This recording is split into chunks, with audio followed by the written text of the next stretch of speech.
Africa Business News, proudly sponsored by EY. Coming up on Africa Business News, Titus Naikuni ditches the struggling Kenya Airways for Airtel. Ghana creates a new ministry to resolve the power crisis. And Zimbabwe's plans to revive trading in an economic slump. Stay tuned.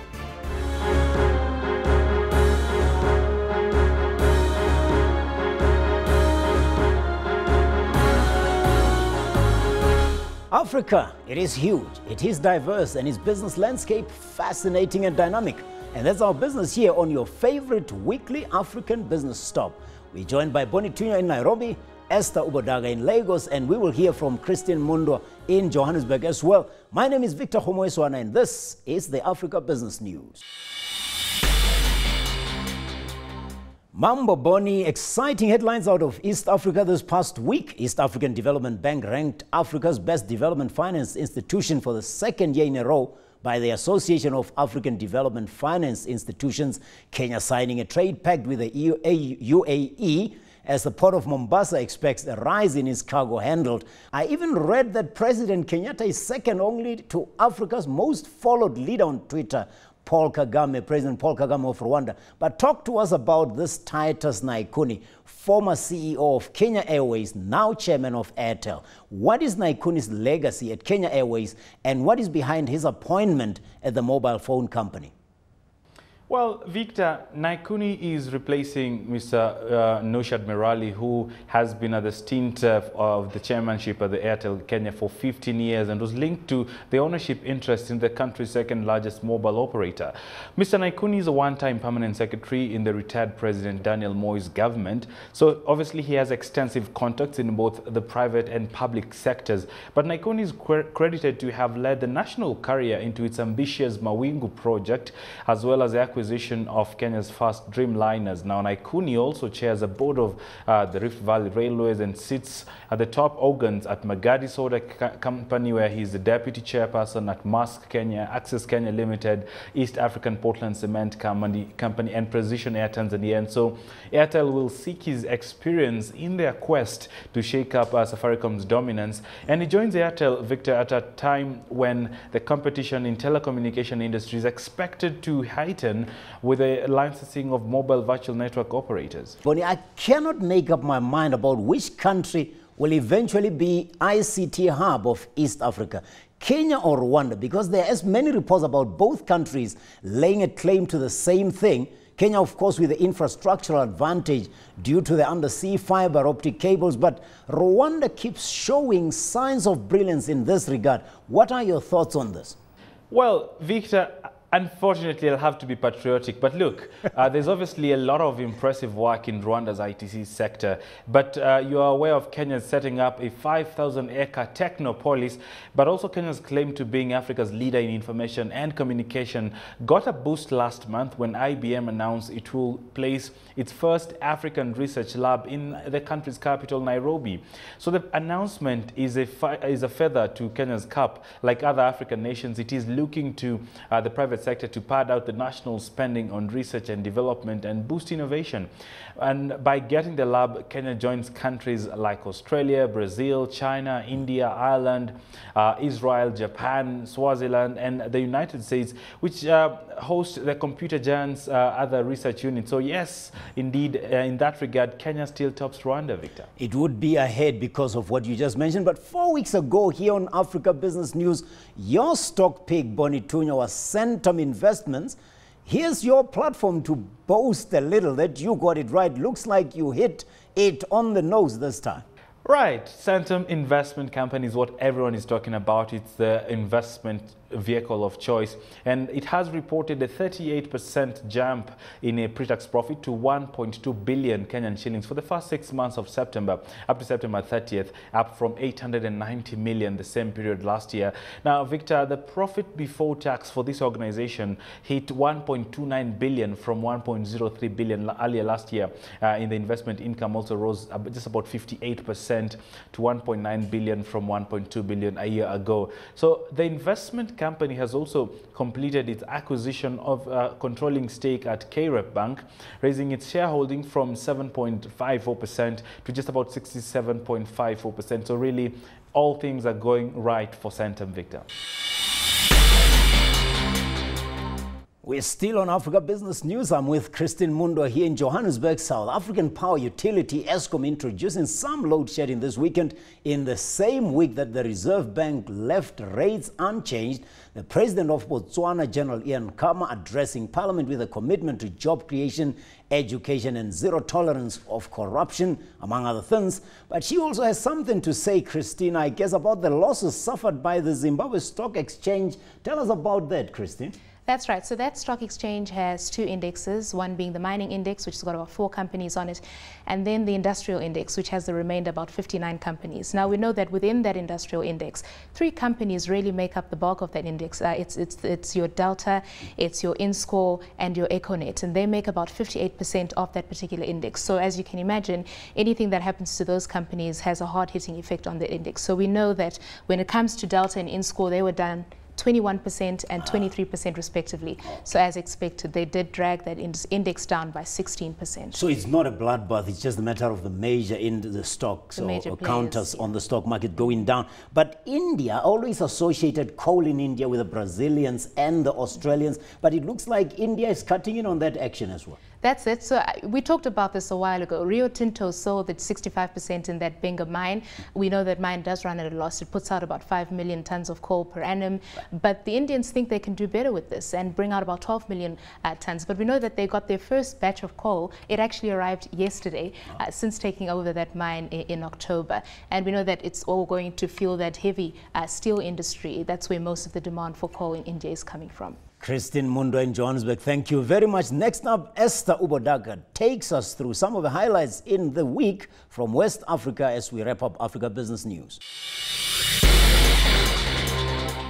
Esther, in West Africa, which is still grappling with Ebola now that Mali seems to have reported its own cases as well, and China donating a biotech lab to Sierra Leone to help combat that. However, in business news of a different nature, I've not been to Nigeria's Calabar state. Why would the Chinese invest over $12 billion in connecting it to Lagos? Well, Victor, Calabar, which is the capital of Cross River State, is very strategic to the Nigerian economy because it's a coastal town with a major seaport. So what the federal government has been doing over the years is to develop the economies of the South-South and the Southeast, where Calabar is located, with the aim of linking these regions to the South-Southwest and the Southeast. So the federal government is basically trying to develop the waterways. I'm sure you know that most of the transportation of goods and services in Nigeria is done mostly on the roads, which leaves many of them in a very poor condition. So the aim is to develop the waterways and link these key regions with the aim of boosting economic activities. So that is why Calabar is very strategic. Well, let's hear it for Ghana, West Africa's fast-growing economy anchored in mining, agriculture, and now oil. Nigeria, having been in the oil business for over half a century, what's your opinion of the 17.5% VAT on petroleum products that the Ghanaian finance minister is looking to introduce? Compare that to Nigeria, if you will. Well, Victor, the truth is Ghana can no longer afford its fuel subsidies, and a 17.5% hike in selected petroleum products. Well, this is a welcome development by the International Monetary Fund, which is trying to help Ghana come up with a budget that will help it reduce its huge fiscal deficit. We saw Ghana partially removing subsidies earlier this year, and of course increasing utilities for citizens. Of course, that had a slight backlash. But the truth is the country cannot continue to subsidize consumption. Rather, it should subsidize production. So that is what Ghana is looking to do. It's going to be tough for the country and, of course, even tougher for the citizens. But it is something that Ghana needs to do at this time, especially in the face of lower oil prices. Now, for Nigeria, as you know, the federal government has already taken similar steps by cutting its fuel subsidies for 2015 by half. That's 50% cut in fuel subsidies. Nigeria spends over ₦1 trillion every year subsidizing petroleum products. Now, this is something the country can no longer do, especially now that we have oil prices trading around $80 or even below $80 per barrel. So it's tough times for these oil-producing nations who are heavily reliant on oil. Staying in Ghana, does the electricity crisis look like it's going to be resolved soon, Esther?